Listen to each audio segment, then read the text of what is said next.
Oh yeah, can't wait to hype for Breath of the Wild 2, and they've shown us so much nothing an entire year after its reveal. I have a big Zelda itch that needs to be scratched, and I don't want to play something too, well, obvious. So what's one of the least like Zelda games? Played side quests, they were not collectibles, and it was really frustrating. I can't tell you how disappointing it is to travel to a new railway only for it to be a dumping ground for bunnies. They could have done a much better job. No one wants to do that! What? Spirit Tracks was the first ever Zelda game I even played, and if it were as bad as everyone depicts it, I wouldn't continue with the Zelda franchise. And did I? I don't know, it's pretty hard to say. There's not much about me that could even have to do with Zelda.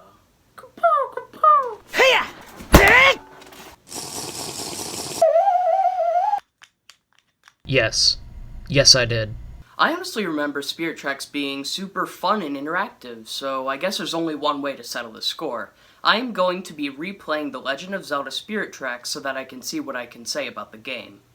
Now, before I start, I should state that although I do have the game on my DS, I don't have a capture card, so I'll be playing a port on the Wii U. So let's get this started. Oh my goodness, you have no idea how many memories this brings back. Something about low-quality flute music gets me so emotional, and it's one of the main reasons I love this game's soundtrack. We start off the game by getting taught a history lesson by your roommate, and just in case you haven't been doing your daily Zelda Bible readings, this game takes place after Wind Waker and Phantom Hourglass. So there's a bunch of references to both of those games within this one. For example, your roommate is a much more older version of Nico from Wind Waker. We get some of the regular, boring introductory, like picking up things, talking to people, and whatnot, but it all has to do with using the stylus to control everything, which is a unique approach, but it was approached exceptionally. Now we have to get to Hyrule Castle to graduate from high school or something, and since cars apparently haven't been invented yet, we need to use a train to get around the overworld. I really haven't seen a system like this in any other games. It's quite unique. But I will say that making a path for the train reminds me of solving puzzles straight out of The Witness. We get to the castle and meet Zelda as she gives us our diploma, but Zelda has suspicions about the disappearing tracks around high school and the super obvious secret villain, Cole. So for whatever reason, she trusts you to help her sneak out and get into the Spirit Tower, where all the tracks hold together. This basically gives an introductory over leading Zelda places and whatnot, which will come in plenty of use in the future. On our way to the Tower of Spirits, we get stopped by the rest of the Spirit Tracks getting kerplooshed, along with the Tower of Spirits getting sliced like a banana. Here we get the big reveal that Cole is a villain, and we meet his quite schmexy assistant, Byrne. Or is it Byron? I really don't know. One or two epic battle montages later, and Cole snatches Zelda's body, leaving her spirit behind. Next thing we know, and we're back at the castle, and we follow Zelda's spirit to her room as we reconcile and such as she gives us the spirit flute. We head out to the Spirit Tower using a secret passageway, getting a sword along the way. This starts the first of many ventures into the Spirit Tower. Within each block of the tower that we unlock, we get a new section of the tower that needs to be completed. I've come to see that the tower is basically a second type of dungeon that holds more of the puzzle-type mechanics, as the regular dungeons hold more challenges lean toward battles and mechanics for the item of the dungeon. And one thing that's used in the tower are phantoms. Once you gain 3 tiers of light, you can have Zelda possess one of the guardians of the tower that have been turned evil. And from there, you can solve various puzzles by guiding Zelda throughout the tower. And now that we've finished this section of the tower, we get some railroad recovered around the map. Adding this secondary dungeon sounds repetitive, but it adds new things each time, like different types of phantoms to possess and being able to use different items that you've unlocked beforehand. Well, that covers the entirety of the tower, so I shouldn't need to explain any of that as we go through the story. Now, in order to recover enough of the rail map to get to the next dungeon, we need to go to the Forest Sanctuary to find a Locomo to play a song to. That opens up more of the map for a reason that I really can't think of. Nevertheless, we can now head to the next dungeon, but the song playing itself seems pretty fun, but unfortunately for me, my Wii U microphone has some issues. So when I need to blow into it to play the flute with the Locomo, it's pretty difficult. But on to the next dungeon, and we've unlocked what I like to call the Leaf Blower. It blows a gust of wind when you blow on the microphone, and personally, I feel like this was an unnecessary place to add microphone blowing. And with that dungeon finished, we get a new block onto the Spirit Tower so that we can get the Snow Rail map. Now we get to pimp our ride, adding a freaking cannon to the train. This is half to kill enemies and half to just shoot rocks flying around out of boredom. We now head to a Nuki village where we gotta pair up the villagers by their preference of looks. This puzzle encourages you to use the drawing mechanic on the map, and it's pretty creative to be able to jot down notes to help solve puzzles. Now we finish the snow sanctuary such and such and head to the next dungeon. Here we get some of my favorite types of puzzles, the ice block puzzles, and we also get the boomerang in this dungeon. This is the item I mostly remember from this game, not because it can carry fire and ice fire. Is that what it is? Ice fire? I'm not really sure. But what I most remember about it is that you can draw a path for where the boomerang goes, and no matter how many laws of aerodynamics it breaks, it still travels on. Link must have got taught how to use a boomerang by someone very wise and Australian. I think the dudes from the Upside Down show fit both of those qualifications. Anyways, we've finished the dungeon and completed the next Spirit Tower block, off to the next realm. But of course, the bridge to the Ocean Realm is flippity-doo-dah, so we need it to get fixed by Linebeck. Oh, wait, I'm sorry, Linebeck III, even though he looks and acts exactly like Linebeck from the Phantom Hourglass. So now we take someone from the Snow Realm down to the bridge, but apparently when you have someone as a passenger, you have to be nice and respect the laws and drive smoothly. It's a pretty fun thing that you need to do in order to get around and makes you pay attention to what you're doing as you go. Kind of like actual driving. So the bridge gets fixed and we paid off with some ring we found at a cave. And now we're off to the Ocean Realm. We have access to the Ocean Sanctuary, but the Locomo isn't there, so we gotta bring it back. But uh-oh, we have some pirates to take care of. Here you defend the Locomo and the train by obliterating the baddies that come their way. And another thing, if they get there, they somehow try to throw a giant cage over him? Why do you do that if you can just pick up the old fart? Whatever, we beat the pirates, played the song, and a few random puzzles later, and we're into the next dungeon. In this dungeon, we get Snake?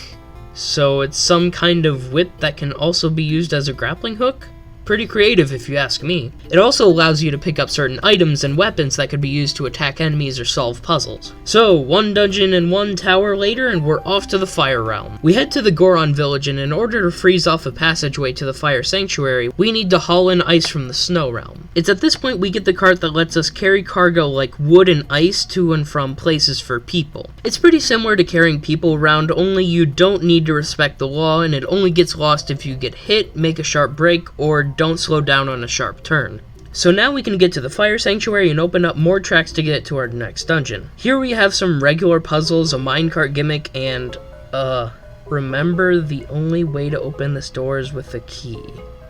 Thanks, I guess. This is the 4th dungeon in the game, 8th if you count the Spirit Tower sections, and I'm pretty sure I know how to open a key door. Anywho, here we get the bow and arrow, and in regular Zelda fashion, we get it pretty late in the game. There's some pretty cool and fun arrow puzzles throughout the area, even a section where you get to ride a minecart around and have to shoot certain switches with your arrow in order to get the boss key to the end. But my favorite part of the dungeon was the boss where you could ride around in a minecart, only this time you're using your bow to aim at a giant rock monster where you have to find and shoot his weak spots. And with him kerploopity-plopped and the last block of the tower finished, we've finally made it to the top of the tower's spirits. But it looks like Burn wants to ruin our fun and challenge us to battle. Now this is one of the only boss battles that you get to fight alongside Zelda, and it's really fun to use some of the skills that you've learned throughout the Spirit Tower into this battle. And it seems Burn didn't have as much power as he convinced himself to have. But it's too late, as the evil King Malladus takes form in Zelda's body and, of course, embarrassingly isn't used to a human body, which gives us more time to do more dungeoning. Granny tells us that if we have a chance against Malladus, we need to find the Bow of Light hidden in the Desert Realm. I mean, the sandy area in the Ocean Realm. Guess they just needed to squeeze one more dungeon in the game, that's alright. A few train puzzles later and we're in the Sand Temple. Even though this is the final dungeon in the game, it's pretty simple and easy, especially considering that it was built with the trickiest traps and surprises. Personally, I didn't find it very difficult. I did find the item that you got in the dungeon, the Sand Wand, pretty darn fun to use, raising platforms, moving objects, and defeating foes. Now that we have the Bow of Light to defeat Malladus, we need to figure out where he is, and nice old Burn tells us that a compass that shows us where he is under the altar thingy at the top of the Spirit Tower. Somehow we missed an entire portion of the tower at the top, but hey, it's a big tower. But this area, I have to say, was probably the most difficult portion of the game. You have to find out where to go, remember where you are, and figure out which phantoms to use along with some tricky puzzles all at the same time. Oftentimes I got completely lost and had to consult the internet for some clues. But hey, at least it's at the end of the game and not the beginning. But all the frustration aside, many of those were challenging yet clever and were super satisfactory to have it all finished. So now we have the Compass of Light and a path to the final boss area has appeared. So a few trips to Beetle's to stock up on potions and we're out to fight Malladus. In Twilight Princess style, the final battle is long and has a phase for everything you do in the game. I will say that this area has a super spooky atmosphere. First off, we gotta use our train to go around and fend off some of these foes. And how do you suppose we do that? With the power of pure light! Off to the next section and we gotta ride around and fight this crazy weird face train we've seen a few times throughout the story. Shoot some lasers here and there and feed the face some cannonballs and we're off to the next phase. We gotta face Malladus and Zelda's body alongside with Cole getting to us as well. And with Cole's access to the pure essence of evil, how does he attack? Through rats and puppet strings. Very unique choice of weaponry, Cole, but still could not outdo our attacks. And say, what? We've made so many progress, done so many things, and we get killed in a train wreck? Well, I gotta say, that's a pretty boring ending. We're alive? How in the world did we survive that? Well, let's not question it for the sake of the game having a good ending. So a few hundred things happen, so let me quickly sum them up. Link is greatly hurt but still alive, same goes for Cole. Malladus leaves Zelda's body, Zelda tries to get back in it, but it can't. Malladus tries to go back into Zelda's body, but Burn uses his remaining power to stop him. Afterwards, Zelda successfully rejoins her body. Malladus focuses his power to Burn and he dies? What? No, not him! Take me! Sure, Burn was a bad man. He chose to practice the ways of evil over the spirits to gain more power, but he always had a good heart. He was such a nice person, a very dynamic character, and dare I say, my favorite character in the Zelda franchise.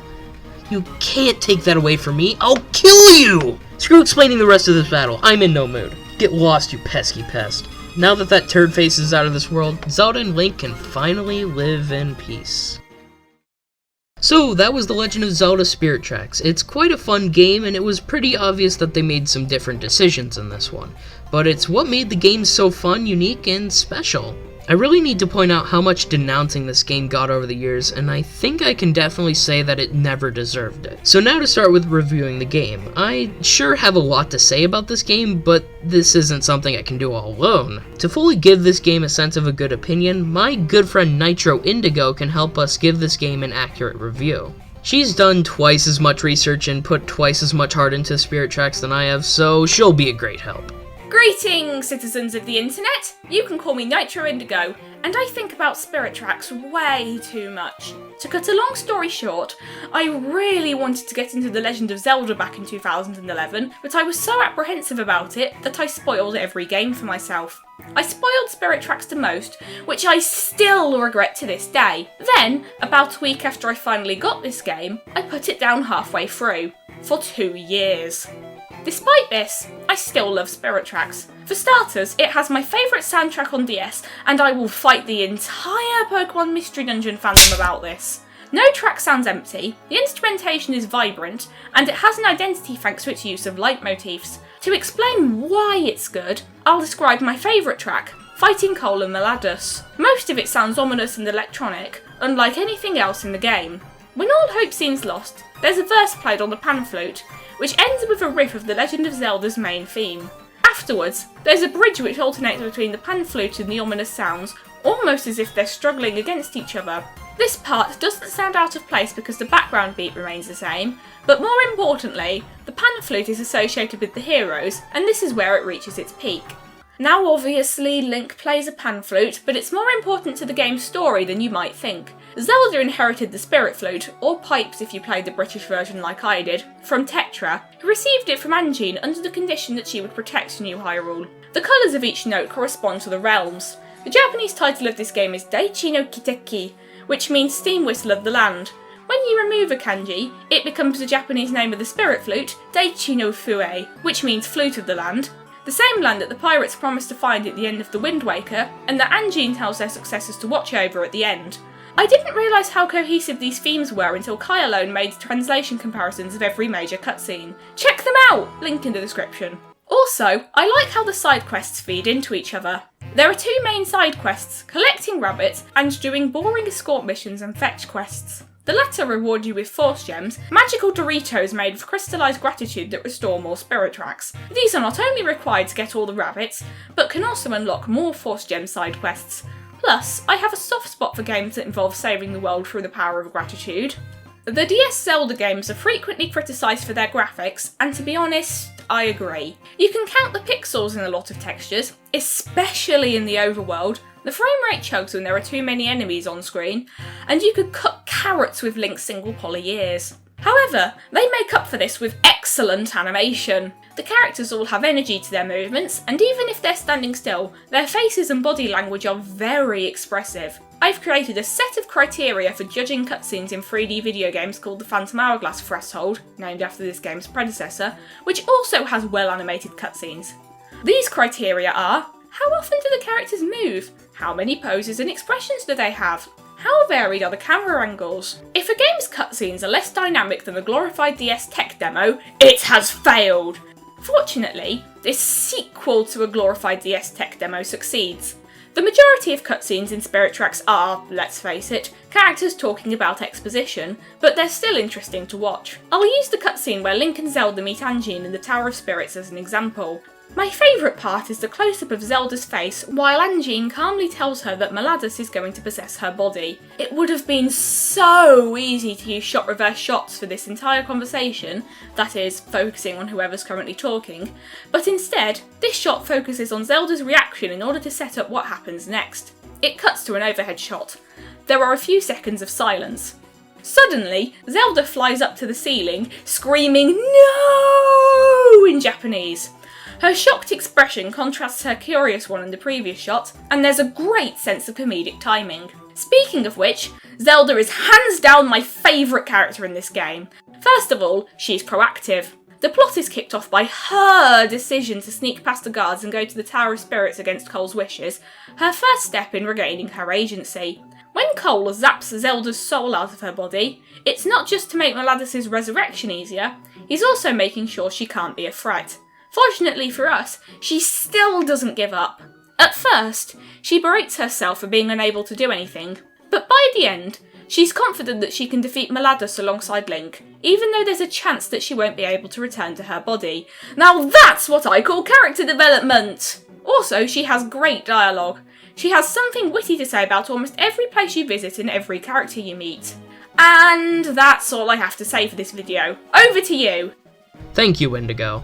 So, as we can see, Spirit Tracks may not be as jam-packed and furnished as the other Zelda titles, but it absolutely has the fundamentals of a full-blown game. With a wonderful soundtrack, especially for a DS game, a joyful and emotional vibe to it, and quality animations. This game has many things that other games don't, and will always leave a special place in my heart. So to those who think that the game is horrid, give it a chance. And whether you like it or not, the kind of aesthetics found in Spirit Tracks are hard to be found in any other game. Thank you for listening. Here you go, Ralph. You choose me?